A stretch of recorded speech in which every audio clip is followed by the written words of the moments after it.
Hello, everybody. It's really good to be talking to you today. I don't know, have any of you joined any of the previous sessions that we've run? Okay. Oh, okay. Quite a few of you. Okay. So my colleague Jackie, as you'll know, has run those. So a little bit of what we're covering today will sort of pick up on themes in there, but hopefully lots of new information as well. As Sarah said, I have got quite a bit to get through. It's quite a big topic to cover in 90 minutes, and I think what I would say is there are lots of links and things like that in the slide. So a lot of the content will be a sort of, okay, here's what might be available. Follow this link, go and have a look afterwards, explore in your own time, that type of approach. So hopefully everything will sort of make sense. But any questions, do let me know. So this is what we're going to be looking at today. Hopefully everybody can see my screen okay. So we're going to start with some introductions, really keen to sort of find out who's in the room and particularly what you'd like to get from this session. And the kind of themes of what we're covering include data you might need for audience development planning, using data to understand your audiences, so covering things like who they are, where they live and how they behave. Data to understand population opportunities as well as the bigger picture. So we'll be looking at some sort of wider contextual data sets and benchmarks. And then sort of nearer the end of the session, a bit of content on bringing it all together to inform audience development planning. So if we could start by going around the room, if we could just go around everybody, and if you could please tell me your name, your museum, your role, and one thing you're hoping to gain from this session. I'm going to just sort of pick on people as they appear on my screen. I hope that's okay. I've got Janine on the top left. Hi. Hello. Hi. I'm Janine from Janine Fox. I'm curator at West Berkshire Museum. West Berkshire Museum is located in Newbury. One thing I'm hoping to get out of this session, we're embarking on some more detailed audience development. Our forward plan is kind of going through that cycle. So we will hopefully be gathering a lot more data over the next 12 months. And really it's kind of what we do once we've got that data. I'm kind of really interested in finding out more about. Great, thank you. I've got Sally next. Hi, yeah, I'm Sally White and I'm trustee at Seaford Museum and also in charge of their accreditation reapplication. We submitted in February last year, but obviously COVID hit, so we're redoing some of it. I was a professional curator for 24 years before being made redundant and then had a gap. Oh. Volunteering. It's completely a volunteer-run museum. Okay. When I try talking to them about audience development, the answer is that they did a survey once, and that was about 10 years ago. I think there were probably a couple of dozen answers. Okay. At the moment, trying to convince my fellow trustees that it's something that is worth doing properly, and then using the results that we get from it. Yeah, that's brilliant. Thank you. Really, really helpful to know all of that. Della at Marlow. Oh, Della, you're muted. Could you... I'm a trustee and I'm leading the Working Towards Accreditation, and I just want to know more about the subject because I don't know very much at all. Okay, that's great. Thank you. Anne.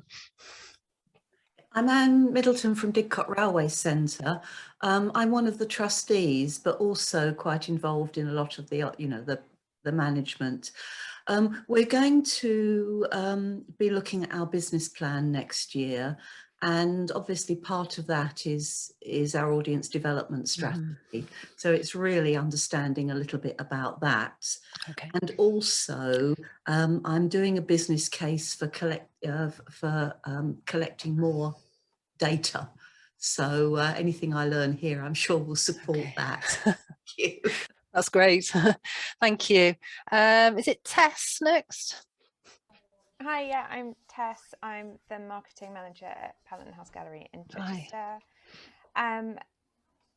And we just have a lot to learn about both about collecting data, about reading that data, and then using it to inform our audience development plans going forward and our marketing plans. So for us, we already do quite a lot of it, but I guess it's really about refining what we do and really knowing why we're doing what we're doing. Okay, that's great. Thank you. Alex.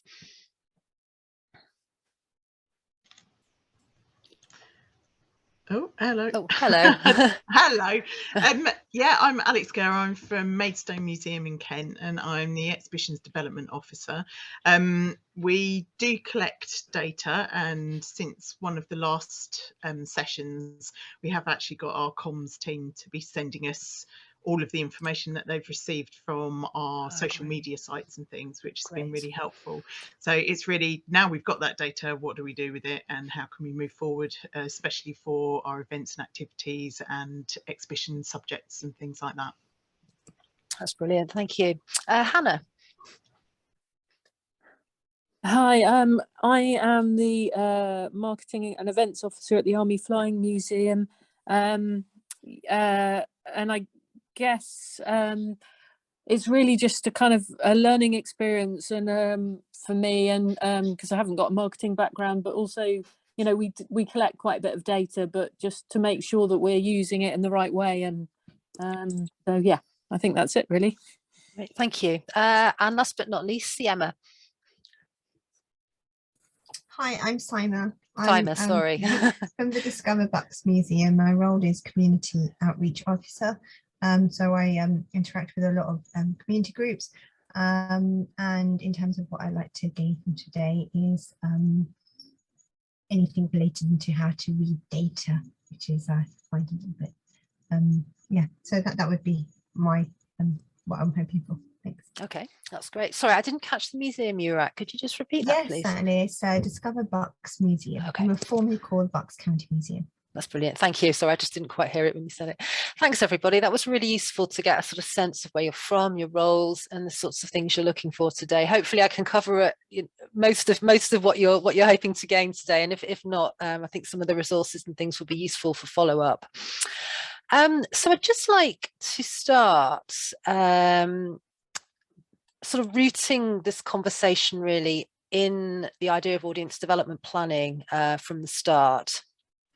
So to start with, beginning with this reminder that you will have sort of seen this concept before, particularly you've been to some of the earlier sessions, but sort of going back to this reminder that there are broadly 3 ways to develop your audiences.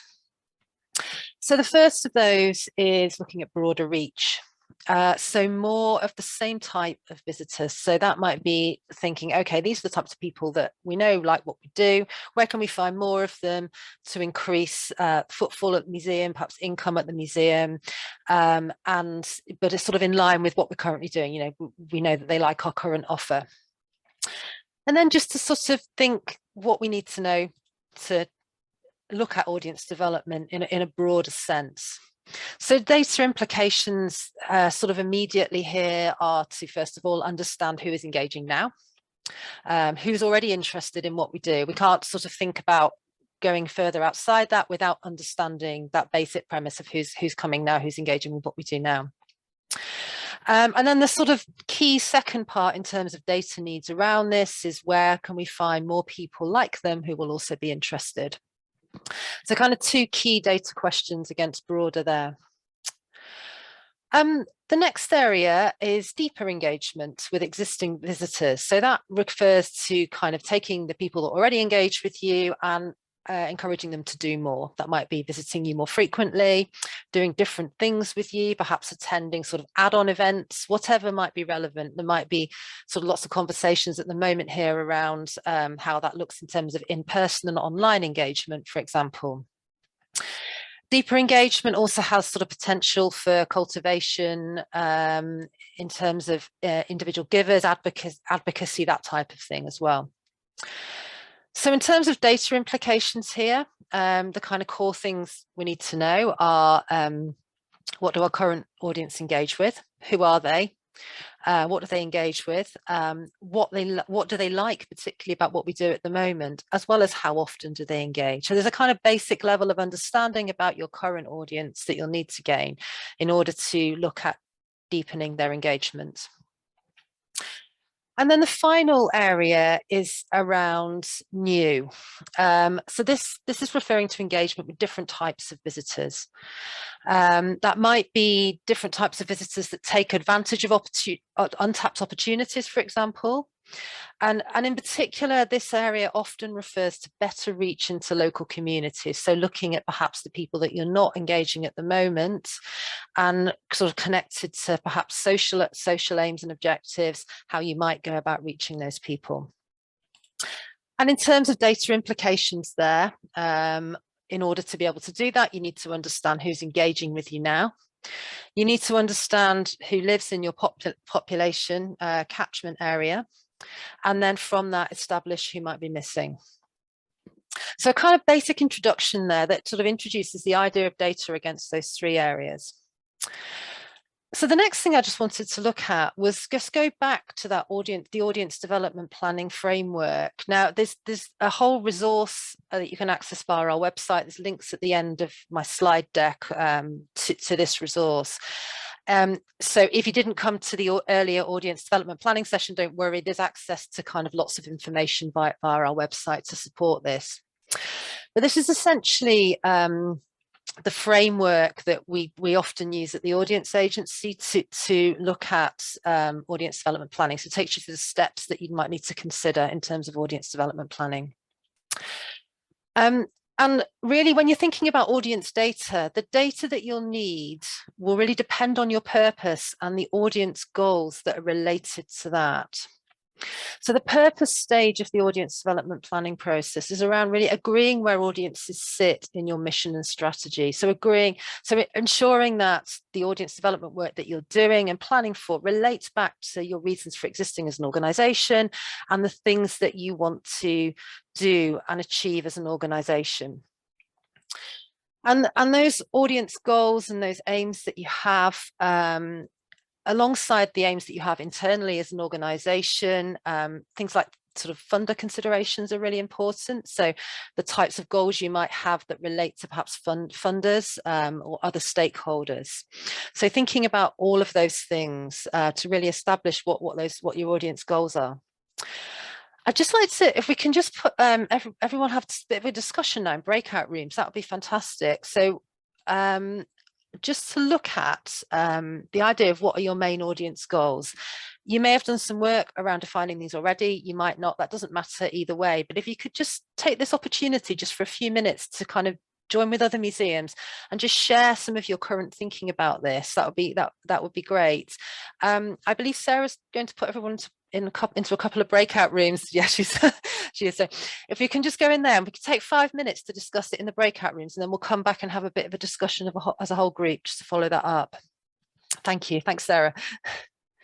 Okay, so we'll just move on now to look at the population and the data sources that you can use to support an understanding of your local population, regional or wider, depending on your catchment area.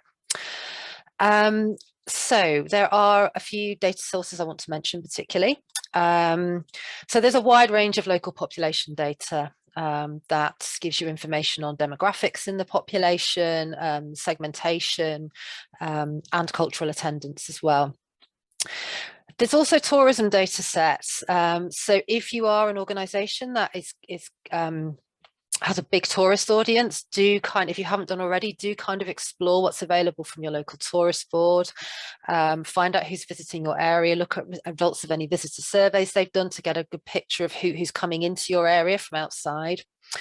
Also useful to know often as well from tourism is kind of the decision that a tourist board might have made, for example, on their priorities for development for tourist audiences, and how you might be, and then understand how you might be able to link into that and sort of support that as well. I've just included the Visit England segments here. I'm not going to go into detail about those, just to sort of say these sorts of things do exist. But for example, what you might find is that your local tourist board is kind of interested in targeting one or two of those, for example. So if you can support that in any way, then that's kind of a useful thing to know. In terms of audience spectrum segmentation, there is a free mapping tool on the Audience Finder website.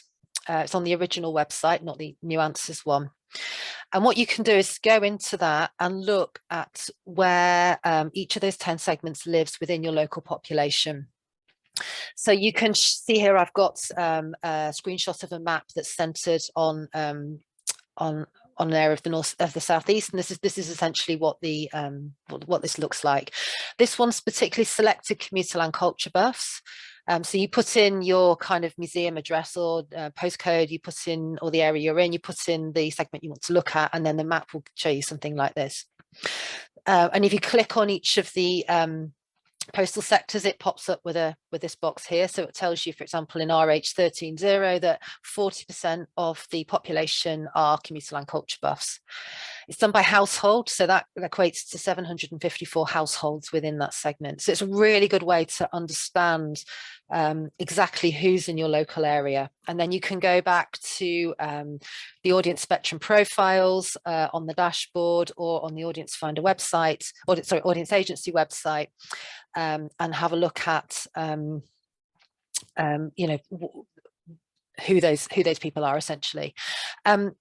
If you haven't used Audience Finder before, if you go to the, there's lots of links within this slide deck you can have afterwards, but if you go to the Audience Finder website, there's a button that says register now for free. If you just register, you can access all of this data, so things like the mapping and the segments and any kind of national and art form benchmarks, just by signing up for free. The other super useful data set for finding out about your local area is an area profile report.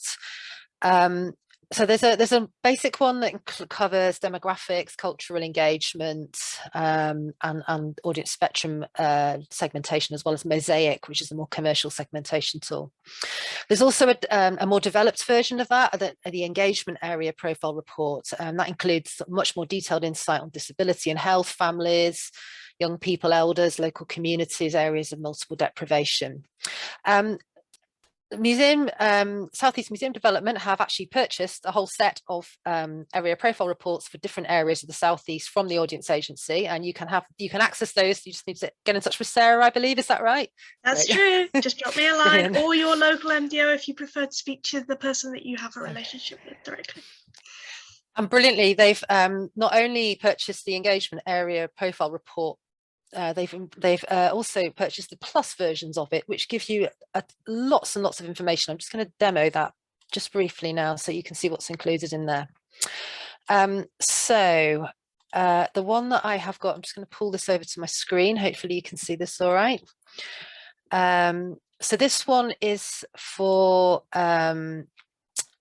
East, Mid and West Kent combined area. So it gives you a map on the front page. This is all the information that's included in this report. If you can see that, you can see that it's absolutely vast. There is lots and lots of information about the population in that. It includes the audience spectrum segmentation there. So we can see, for example, that the biggest segment within the area is dormitory dependables. Second biggest is commuter land culture buffs, who we've just been looking at on the maps. It gives you arts, museums and heritage segmentation attendance, so whether people have visited within the previous 12 months. This is general visits, not kind of the last 12 months during COVID. This is sort of more general patterns, but you can see here that 25% in the area have visited museums in the previous 12 months. I haven't got time to go through everything now, but you've got lots of information on demographics, ethnicity there, qualification levels, country of birth and language. We can see from here that most people speak English, but that for the other most popular first languages are Polish and Nepalese within that area. So really detailed information on here. And then it gives you household data as well, so the kind of household makeup and composition. And what's amazing, in the plus version, you get all of that by every single postal sector in the whole area. So it's quite vast. Just really quickly show you how that works. We've got counts in each postal sector, and then we've got percentages. I'm going to go onto the percentages tab and just to briefly show you how you might use this in practice. So if you had this area profile report and you wanted to know where the highest proportions of museum attenders live, you go on here, click, largest to smallest. And you can see here the areas in which you've got the highest proportions of museum attenders. So you've got Blean Forest, it's ward, actually it's done by ward, sorry, not postal sector here. Blean Forest, Pantel, St Mark's, Sevenoaks. So you can see here immediately where you've got the highest, and obviously if you go down to the bottom, you've got the lowest. You can do that for literally any of the information in this report. It's absolutely vast, but all the filters are there. So you just need to go and filter as you want and explore that in more detail. So hopefully that's useful. As we said, contact Sarah if you'd like a copy of the one that's relevant to your local area. Right, I'm just going to move on. A little bit of content briefly on understanding your audience needs now. Particularly important, obviously, in reaching new audiences, understanding their needs and any barriers they might face, that sort of thing. So I thought it might be useful to group some potential data sources for that. So the audience spectrum pen portraits are a really good source of data on audience needs, the sorts of things they might be looking for. I've just pulled a couple of things over on home and heritage. So particularly on promotion, so what are their promotional needs, and on place environment. So it tells you that, you know, they want a quality cafe or restaurant may form a key part of the appeal. That type of information, the information spans across sort of programming, partnerships, participation, and all sorts of other areas as well. There might be other segmentation system models that you're using or accessing, again, that might have similar kind of information in them. Surveys of either current or potential audiences, depending on what you need to know and find out. Focus groups are great, as I said, for kind of that real depth of understanding about audience needs, barriers and perceptions. Or it might be that you'd undertake another type of sort of more structured qualitative consultation as well, with a key group. Motivations are also really helpful to understand. This is drawn from the survey, the motivations question in the Audience Finder survey from the dashboard. This is a standardized national question, and it asks about all motivations and then goes on to ask people what their main motivation was. So what's great about the fact that it's standardized, it means you can compare it with other organizations and with wider benchmarks to understand how motivations at your museum might differ to motivations elsewhere. Fundamentally, motivations are really important in understanding your audience and their needs, and people visit culture for very different reasons, and what they need and want will be really closely related to why they visit. So that has pretty big implications for both your offer and your communications. So we can see for this organization here that spending time with friends and family is the most important motivation. And that's quite common to see. It's often common to see in museums, alongside learning is often another important one in museums as well. If you understand that motivation, you can then respond to it and make sure that people have that kind of social time and sort of space that they're seeking from a visit. Just to kind of briefly add a little bit more on that as well, really thinking about what your current offer looks like to your audiences is important. So we've just included some information here on features and benefits. And if you've attended some of the previous sessions, you might have seen this before, but I think it's quite an important sort of things to step back and consider really. So the features is the facts about your offer. So that might include sort of the history of a building, for example.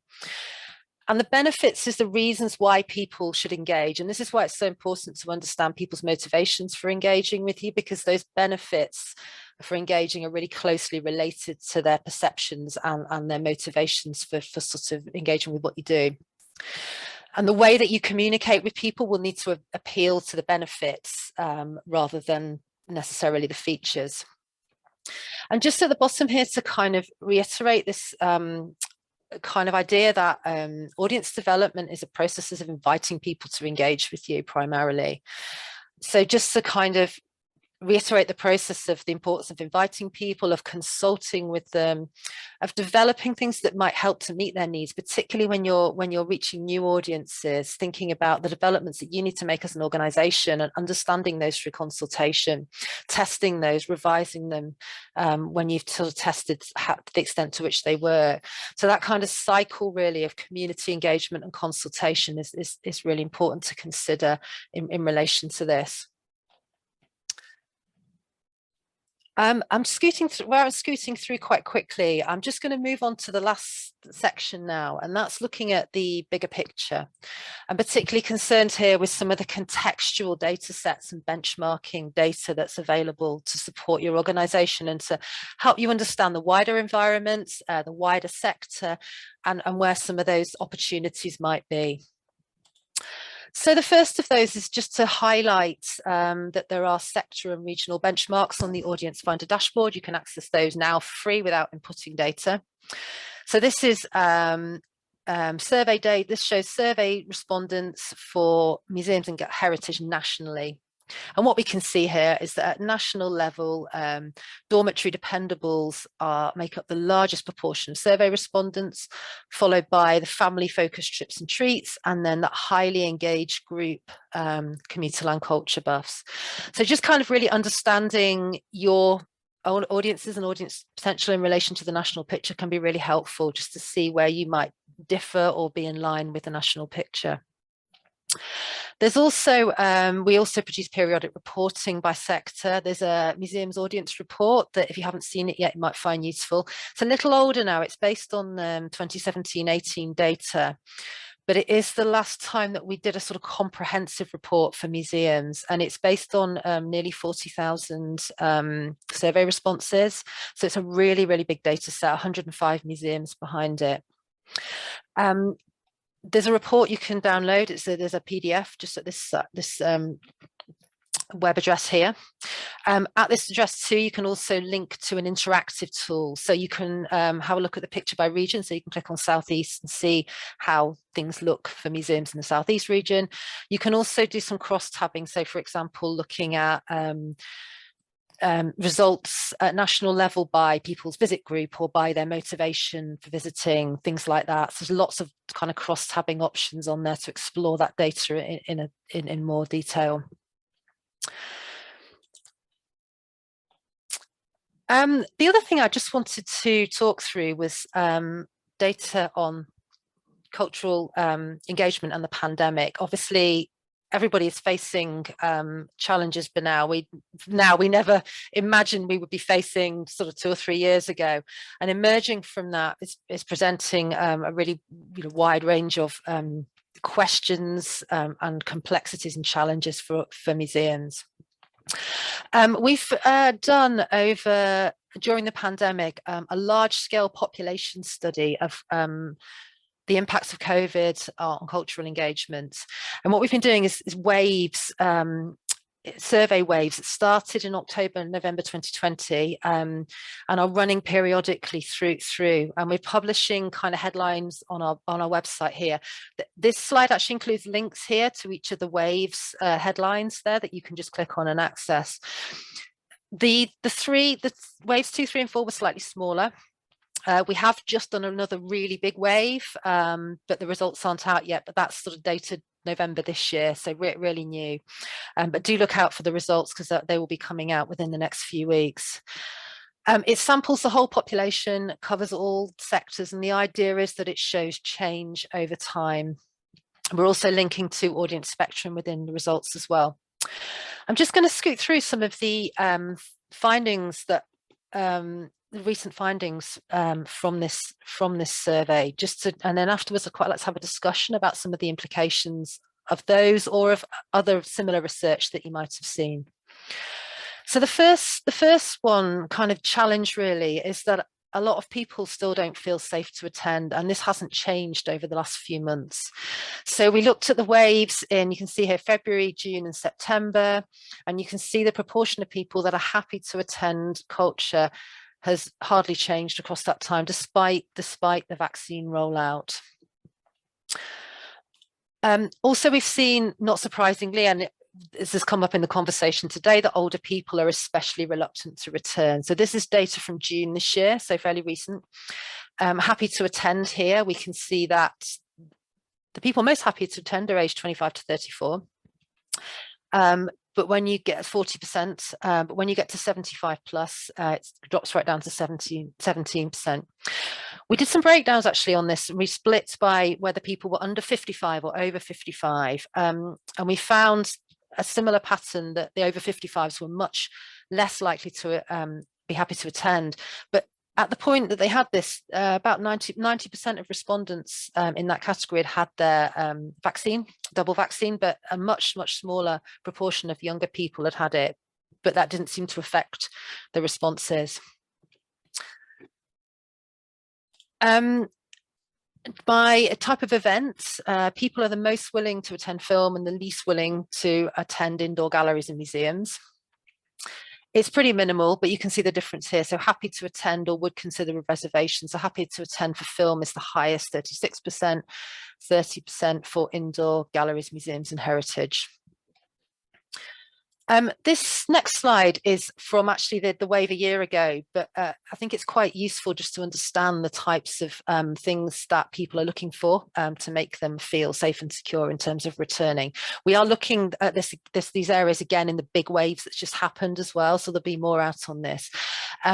The interim waves have shown, though, that people are still really looking for that kind of safety measure reassurance. They still want things like hand sanitizer, for example, even though a lot of the research is showing that the virus is largely airborne now.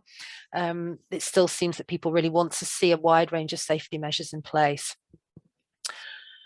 And just last slide on this is around well-being. We know that the pandemic's taken a massive hit,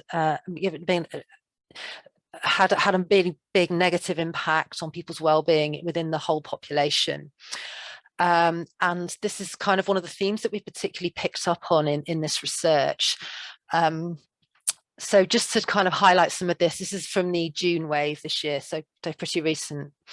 So we asked about the importance of different types of cultural activity on people's well-being. And 44% feel that indoor galleries, museums and heritage places, sorry, 45% are important to their well-being. You can see that here.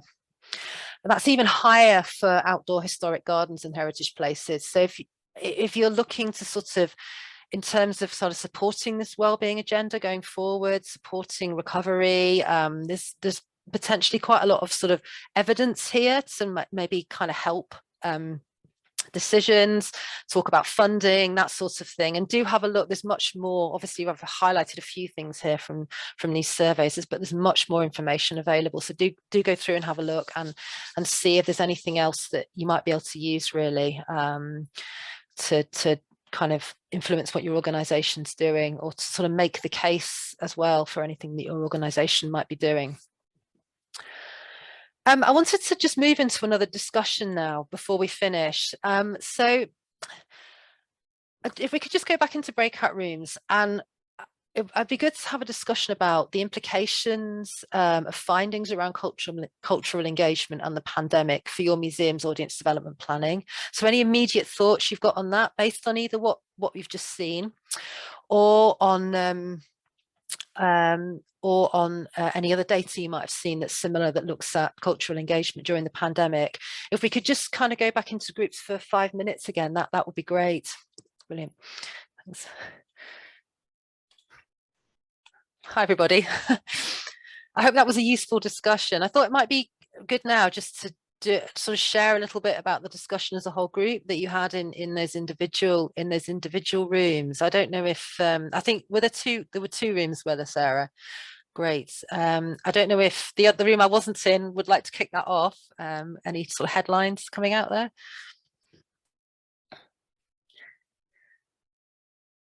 Anyone happy to share?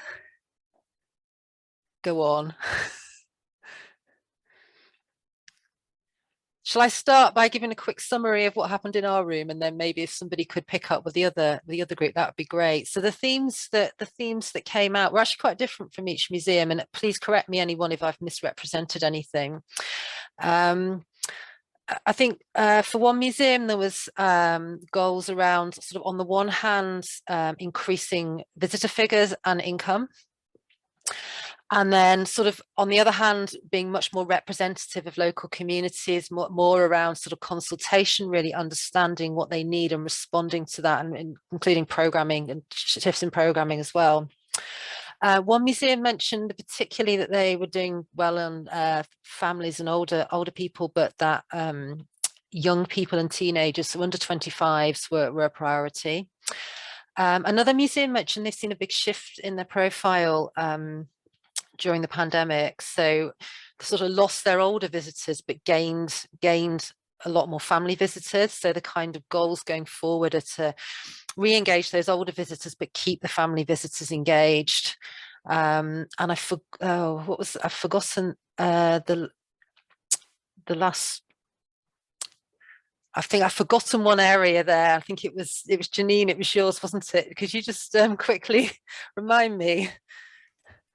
I was basically saying that we just need to capture data, because we haven't really been doing it consistently or strategically in any way. Yeah, no, that's great, thank you. So, and actually a really valid, if you don't have enough organizational data, a really kind of valid audience goal in its own right is to address that as a priority. So other groups, and is anybody happy to just give a quick summary of some of the things that were discussed there? I think we discussed actually very similar things. We talked a little bit about how we're gathering data, and then again it was that thing about deepening audiences and broadening audiences, as well as then looking to new audiences, but the shifts in programming and that sort of thing that would require that. I think it was a very parallel conversation to one that you guys had. Great, thank you so much. That's useful to share that as a group, I think. Thank you. I hope the discussion was useful anyway. Oh, I just excuse me, lost everybody. Okay, I'm just going to move on. So if we could, the next bit of the session, again, we're sort of back to this audience development planning wheel here, and Catherine, I don't think we can see your slides anymore. Sorry. Just before you launched into that, I thought I'd better mention it. Thank you. I forgot it stops the sharing when you go into a breakout room, when you open the breakout rooms up. Yeah, we can see it again now. Perfect. Great stuff. Brilliant. So I just wanted to have a look at this sort of next phase now on the audience development planning wheel, and consider this idea of analysis. So the analysis phase involves looking at your current situation. So that includes current audiences, audience development potential, and audience barriers and needs. And the sort of the wider environment as well in which your organization's operating that affects your ability to engage with audiences. I'm not going to go into detail about everything that you might collect there. That was sort of covered in the audience development planning support. But I think there's two key questions to sort of start with here. The first is, where are you starting from? And the second is, where do you want to be? And the idea here is that it's using evidence to assess situations, audience potential, and understand audience barriers and needs. So much of, I think, just to say lastly on this slide, much of the data we'll be discussing in this session is relevant initially to this phase of planning, which then sort of feeds into the later phases of strategies, objectives, and action. I'd like to introduce some of the types of audience data you may need to consider in assessing your current and potential audiences. I'm sure you've heard the words quantitative and qualitative before, but just to be really clear what we mean by those. Quantitative data is numerical data. It can help you look at things like percentages, percentage change, comparisons. And with quantitative data, you should be looking for samples that are representative of the population. So that's population in quote marks. By that we mean the total number of people that you might potentially survey. So your total population in a visitor survey is all the visitors to your museum, for example. So what you need is a good enough sample that you can be confident that the data you've collected represents is reasonably representative of your museum visitors overall. So there's primary data collection, the data collection methodologies that you can employ here. These primary means sort of new methods that are devised specifically for you and your museum. They include surveys, ticketing reports, for example. There's also a really wide range of secondary, so pre-existing data, quantitative data that might support you in your planning. That includes public data sets, wider benchmarks, population statistics, for example. Qualitative data, on the other hand, is concerned more with the sort of how and why people do things. It's a form of collecting open data. It's can often delve into unexpected findings. It's a method of deep data collection. You might not collect from a lot of people, but what you will do is collect a depth of data. It's a depth of understanding. What it doesn't do is provide you with a numerically representative sample. So if you say ran a focus group with 10 people, you couldn't really assume that that would be representative of your whole audience. But if perhaps you ran a survey first that surveyed your whole a good sample of your whole audience, then picked up in depth some of the themes that you might want to explore further, that would sort of be a good way to balance those two types of data. So primary qualitative research might include things like focus groups, workshops, other types of open consultation. Secondary might be any external reports you have access to that other people have done, but that might support the work that you do. I'd like to just briefly introduce Audience Finder as well. I think probably everyone here has different experiences with Audience Finder. Some of you may have used it a little bit. I think some of you may not have used it at all. So I'd just like to briefly introduce what it is. I will be referring to it at various points for the rest of the session. So Audience Finder is a national data and development tool. It was originally an commission from Arts Council England back in 2012. We now receive funding as well from Creative Scotland and Arts Council Wales, and it's running across all 3 nations. So it collects data from across the cultural sector. That includes museums, heritage, performing arts, festivals, outdoor arts, a really wide range of different types of cultural organisation. And it's designed for the sector to support organisations to really embed a simple and no or low cost way to consistently collect data and monitor their audiences, but to monitor them in a context of wider sort of benchmarks to understand sort of how you're performing as a museum in relation to sort of the bigger picture, really. So if you can access basic Audience Finder and input data yourself for free. If you're not inputting data, there's still a really wide range of sort of national data sets and things that you can make use of, and that's all free. So there are 2 main data collection systems. So the first is survey data. There's a consistent core survey. It's free to set up and run. And you can add up to 5 additional questions to the core survey for free. There's also ticketing data that has a direct feed from box office systems that may or may not be relevant depending on whether you have a ticketing system and what that is essentially. And you can talk to us about that if you do and you're interested in signing up. So that all goes into the national data pot. Underpinning and central to Audience Finder is the audience spectrum population profiling tool and population mapping related to that. I'm going to come back to that a little bit later. The outputs you get are a personalized dashboard with all your results in, your audience insights. There's a wide range of national data insights and benchmarks on there, and you can get those at the moment even if you're not inputting data. And also ability to produce reporting as well. Just to say as well that we're at the moment launching the next phase of the Audience Finder dashboard. It officially launches from April, but it will continue alongside the original dashboard. So you'll be able to access different data in each of those if you do use it or want to use it. So Answers is the new version. It's in a test phase at the moment, but you can access it. You can access it now if you're signed up to Audience Finder. If you, so Audience Finder is primarily concerned with in-person audiences rather than online. Obviously, online audiences have become more and more important during the pandemic. A lot of organisations have been creating a lot of online cultural content, engaging audiences in that way. We have now launched an online survey as well for online audiences, and if you want to run that, again, that's free for the basic survey. You can access that through the Answers dashboard, so if you're interested, take a look on there. So the next section I wanted to start with is sort of focus now on using data to understand who your audiences are and who they could be. And I'd like to go back to the concepts of segmentation. Again, we have covered this earlier, but in more detail, but I'd just like to touch on it again, because segmentation is really key to using data effectively to understand your audiences and your audience potential.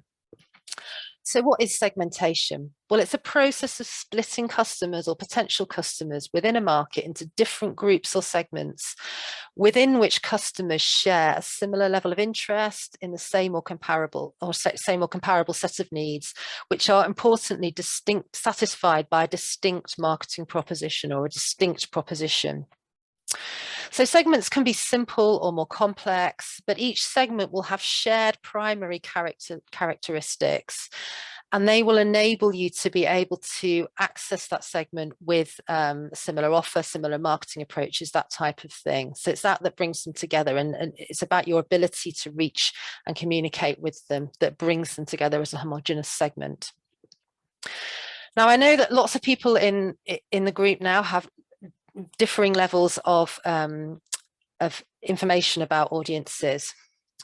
So I just wanted to draw together here some of the kind of ways in which you can segment your audience and some of the data sources that you might use to do that. There's broadly 4 main ways in which you can segment audiences, but more commonly you might be using a combination of these. So the first is around demographics. That's things like age, life stage, social grade, family circumstance, ethnicity. And the types of data you might be using to do that are for your own audiences. That would be likely a survey or digital analytics data.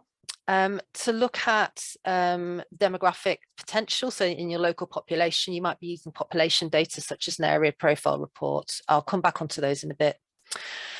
The next way is about geography. The next way is geography, so where people live, particularly, potentially where they work as well. So the sources of information there would be things like booking systems or surveys with your current audiences, and again, population data to find out who lives where. Next, we've got behaviour. So that's concerned with things like frequency of visits, with timing, with programme choice, things like dwell time, visit group, who do people visit with, as well as marketing channels. So what marketing channels are people accessing that will help you to reach them. Sources of information there might include a booking system or survey internally. The audience spectrum segments I'm going to come back to in a minute, but there's lots of information on behavioural characteristics within the segment descriptions there that you can draw on. Things like observational techniques and digital analytics. And lastly, we've got attitudes. So that's values and preferences, motivations for engaging, for example, whether they're social, artistic, learning motivations. So sources of information there might be an audience survey. Qualitative consultation is really effective for getting under the skin of kind of people's attitudes and really unpicking those in depth as well. Also, there's a lot of attitudinal data included within the audience spectrum segment profiles too.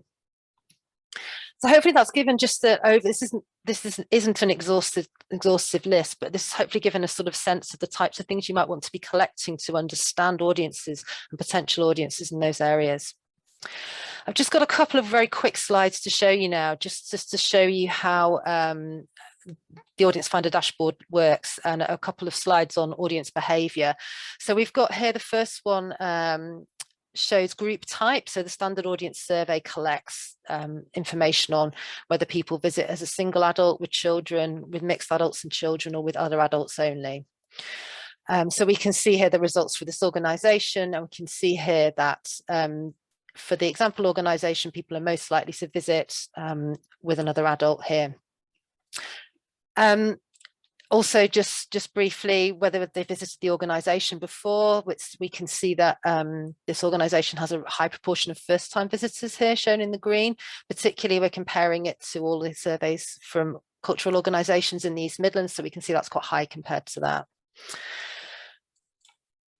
In terms of your segmentation process, I think where you have data but maybe don't have everything that you might need ideally, You can start by identifying the groups that are important to you and then sort of thinking about how you can layer up your own data and other segmentation approaches. So it can be quite an iterative process. So start with a kind of hypothesis. We think that this is right. Let's see what we've got, and then add your evidence in over time. The really important thing about segmentation, though, is that you do use real evidence and not assumptions. And where you are making assumptions, just be really honest about that and say, we don't have this information yet, so we're going to go out and prioritize finding it. So just a couple of very hypothetical examples for what that might look like in practice. So you might identify through primarily survey data that your core visitors are frequent, they're age 60 plus, they tend to live in or just outside your town. Many might be in the home and heritage audience spectrum segments, and you know that local media and print are successful in attracting them. You also know that they're especially likely to attend your local heritage offers, but you don't fully understand their motivations for visiting. So that would be an area that you might want to pick up on so you can understand that in more detail. Or, for example, in the population, you might identify super local families, a target group within a 10-minute walk. You know from they include a high number of younger families, the trips and treats audience spectrum segment. You know they're interested in family days out, but you don't have any data that tells you about their current levels of awareness of the museum. So again, that might be an area you've identified that you might want to then go out and find out more about. When you are layering information and creating audience segments, if that's the way you choose to do it, this checklist is quite useful. There's a few kind of basics here really that are definitely worth taking on board. So the first thing is evidence. Do you know enough about them? So have you collected that evidence, or are you making assumptions?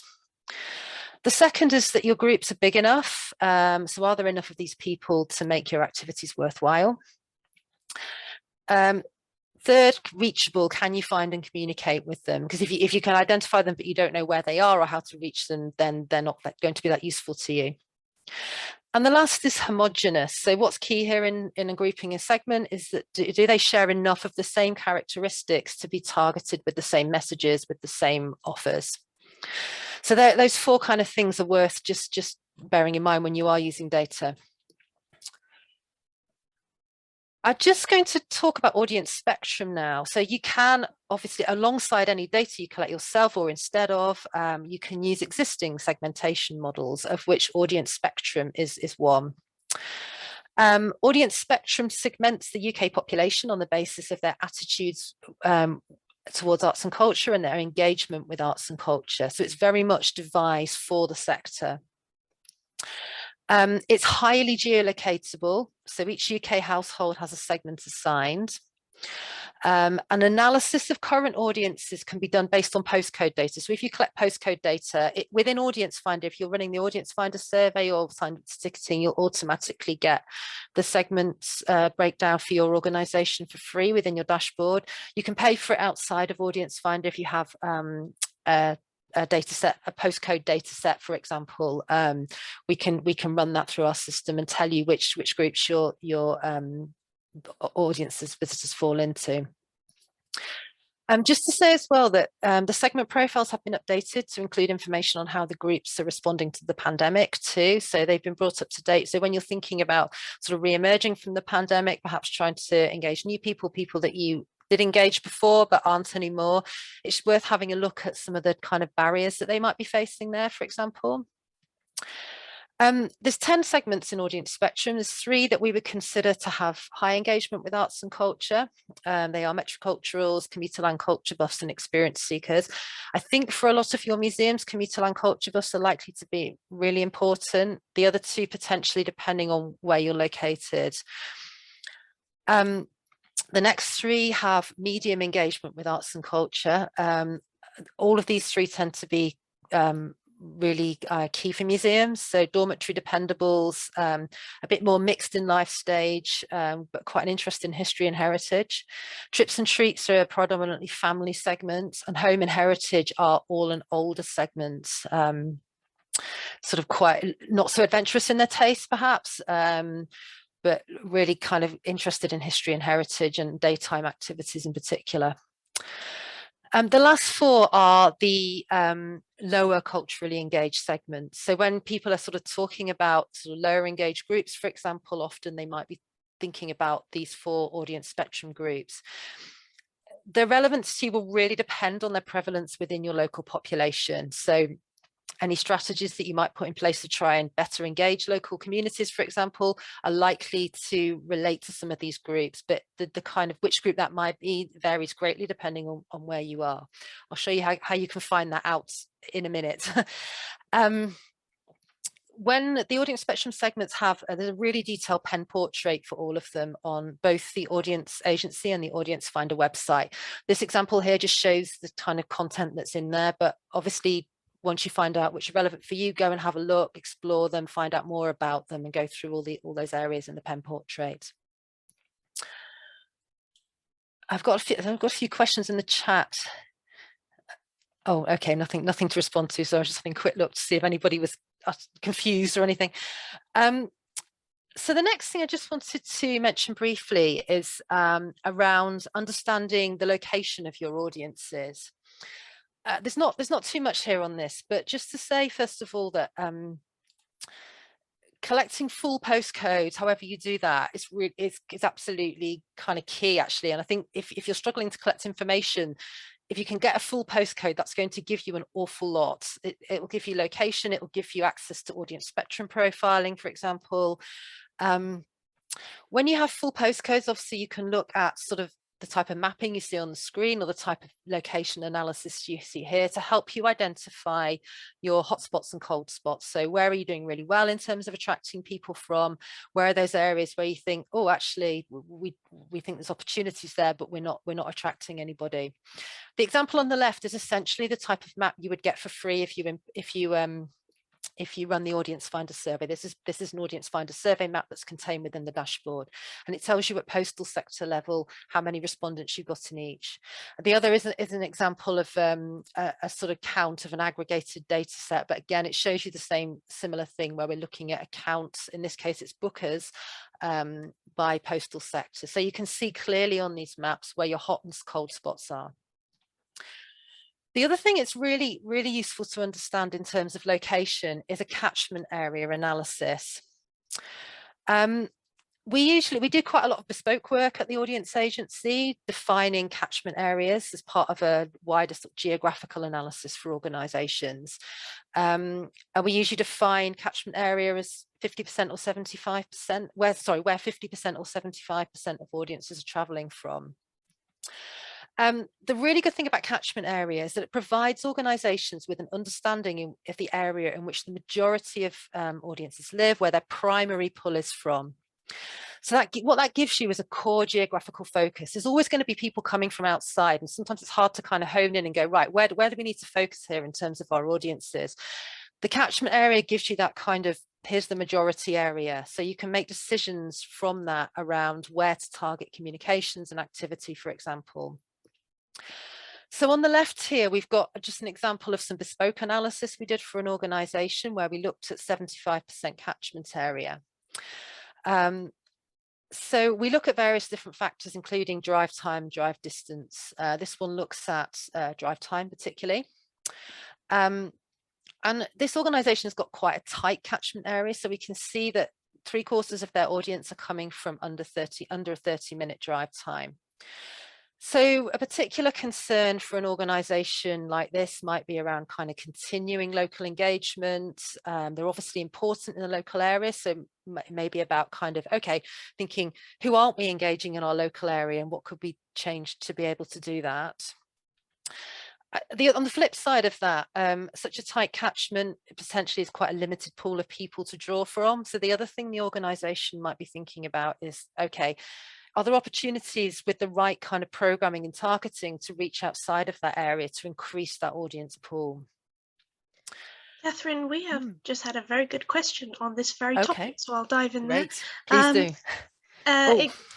Tourists from overseas, are they outside of the scope of this? They are outside of the scope of this, yes. I do reference some tourism data in a bit, so hopefully that will help. It's a little bit tricky though with these tools because they are unfortunately UK based, so we can't apply audience spectrum to overseas visitors or this sort of drive time analysis. Obviously, well, within the Audience Finder survey, for example, we collect data on whether people are from the UK or overseas, and then we ask them where they come from, so you can access all of that data and that type of thing. So that's all in there.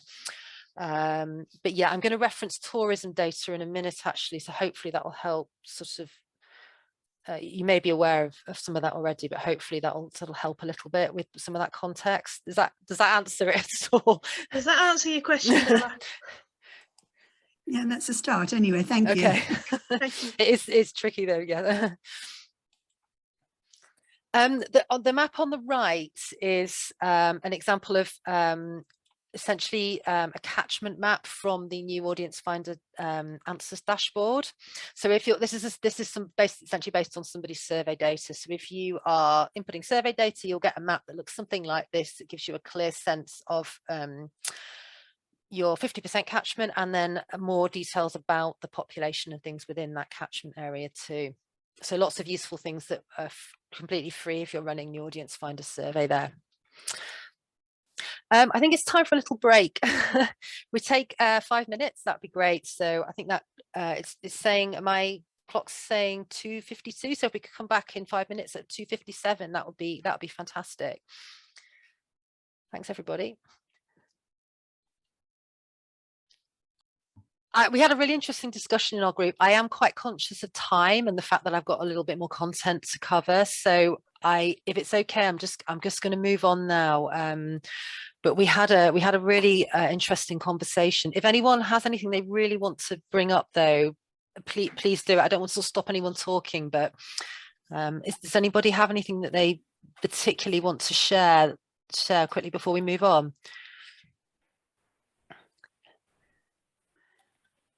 Della, were you saying? Oh, we just got you off mute. Oh. And I was saying that we're a very small museum. We're only one room, and people don't want to come into one room. Yeah. You know, it's okay. And we're desperate to get somewhere bigger, but how? Yeah. Yeah. So you've got a real limit in terms of the kind of safety measures people are looking for. Yeah. I think one thing I was just saying as we kind of came out of our breakout room there, that the COVID, the Cultural Participation Monitor, the last wave we've just done in November is a really big wave again, sort of 6,000-7,000 responses. With those big waves, we can do much more in terms of breakdowns. So looking at cross-tabbing information, providing much more detail about specific types of people and their reaction. Those results haven't been published yet, but keep an eye out because they will be in the next few weeks. So it could be that you've got much more there that you can access that gives you that a little bit more about the detail that you might need there. So hopefully that's helpful. This links anyway to where things are within the slide deck. I'm just going to go on now to look at how the idea of kind of layering up all of this data we've been speaking about to establish audience development opportunities and actions. In order to do this, I've sort of taken a slightly adapted example, but something that I sort of genuinely worked on with an organisation around some of their particular audience goals and some of the kind of conclusions we came to once we'd interrogated relevant data for them. So this organisation had 3 core audience goals. So the first was to maximise the opportunities amongst their current core audiences to increase visit numbers and income. So income was really important to them, and kind of maintaining and increasing that was quite critical. The second one was around developing their family audience. And the third one was around better engaging their local communities. So just to give you a sort of sense of where this organisation was coming from and their priorities. This example does kind of focus on audience spectrum, although the same sort of principles apply to different types of data. And one of the first stages in particular is really establishing how the audience compares to the population. So I'm just going to start by talking you through their first goal. So the first was maximising opportunities amongst the current core audiences to increase visit numbers and income. So one of the things we did, first of all, we did a sort of geographical analysis sort of the type I showed you as an example earlier. And we found that this organisation had a really wide reach, and we found that they had 3 kind of core geographical markets that we defined. So the first was a local market. The second was a day trip market, which for them we defined as a 90-minute drive time. And the third was an overnight stay market, so outside of that 90 minutes. Looking at audience spectrum, Commuterland Culture Bus were quite clearly their core audience group. They're the largest group, absolutely core, attracting them in much higher proportions than they appear in the population. So often when we're looking for sort of core developmental groups with this type of data, we compare directly to the population, and organizations would generally be attracting one or two groups in a much higher proportion than we see in the population. So we can very much consider that their core group. And what we know about core groups is that they are very kind of, they like what the organization already does, and they're responding well to the marketing and communications that's going out from that organization. So we were looking particularly at developmental opportunities within this core group. There were actually very small numbers in the population locally, and we thought really the opportunities to develop further within that local population are pretty small. They're probably getting everybody pretty much already. There's not much in terms of development. So recommendation there was that they would focus on developing the group, but within the day trip and the overnight markets. We know the group Commuterland Culture Bus are avid cultural attenders. They have high spending power. They do travel to go to culture, no issues there. So lots of opportunities to really kind of target the existing current offer, but more widely, just kind of greater kind of coverage really. And again, focused on the current offer and approach. We knew they liked that. Many in Commuterland Culture Bus group are a bit older though, and our COVID research has shown that they're one of the groups that's a bit more reluctant to return in the pandemic. So recommendation around this was, okay, we need to keep Commuterland Culture Bus on board, but perhaps we need to plan development for slightly in the longer term when hopefully things start to return to some sense of normal. The other thing we've seen about Commuterland Culture Buffs is that during the pandemic, they engaged more with cultural content online than they had before the pandemic. So we recognized there was an opportunity there for the organization to kind of keep them on board, but perhaps look at an online offer to engage more and some of the existing attenders in the interim, with a view to slightly longer term, looking at increasing the numbers and the income power that that group brings. The next group, the goal, was around developing the family audience. So they had the organization had some success in attracting trips and treats, so that within the medium engaged groups, the trips and treats are a really family focused group. And particularly from the local and day trip areas, they were sort of attracting roughly in line with their prevalence in the population, but there were a lot of them in those populations, so lots of potential to develop further. The group particularly go for a sort of family focused offer, and they have quite mainstream or popular tastes, and the organisation had identified that their current family offer was underdeveloped. Research also shows that trips and treats are one of the groups more likely to attend after the pandemic, so there's more immediate opportunities there to engage them, and this actually really aligns with some of the conversations we've had, Anne, I think, around family audiences at your museum. So really the approach there was to enhance the family offer at the museum, make sure that that family offer had quite a mainstream appeal. It wasn't too kind of sort of something that was too kind of high risk in terms of attendance, and then particularly to look at dedicated family focused marketing locally and in the day trip area.